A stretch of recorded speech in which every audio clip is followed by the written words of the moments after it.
तो बच्चों आज हम क्या करेंगे, एक सवाल करेंगे जिसमें हमें क्या करना है, लंबवृत्तीय शंकु का आयतन ज्ञात करना है।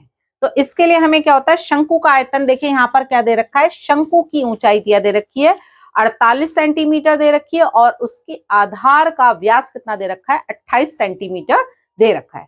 तो देखिए हमें शंकु का आयतन, इसका फॉर्मूला क्या होता है, सबसे पहले हमें क्या है, फॉर्मूले याद होने चाहिए। तो शंकु का आयतन किसके बराबर होता है, ये होता है 1/3 पाई आर स्क्वायर एच, जहां पर आर क्या है, हमारी त्रिज्या है, एच हमारी क्या है, ऊंचाई है।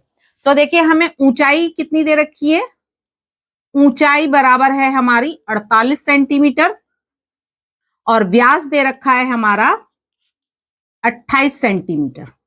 तो तो त्रिज्या की जरूरत है, तो त्रिज्या क्या होती है, व्यास की आधी। ठीक है, तो त्रिज्या बराबर क्या हो जाएगी, 28/2 बराबर 14 सेंटीमीटर। अब आप इस फॉर्मूले में इसकी वैल्यू पुट कर देंगे, यानी कि v इज इक्वल टू 1/3, पाई की वैल्यू क्या हो गई 22/7, r हो गया 14, 14 गुणा 14 गुणा, और ये किसकी कितनी हो गई 48 सेंटीमीटर। ठीक है, अब इसे आप कर लेंगे ऐसे 7 एकम 7, 7 दूनी 14, 3 से आप कटेंगे तो 16 बार आ जाएगा।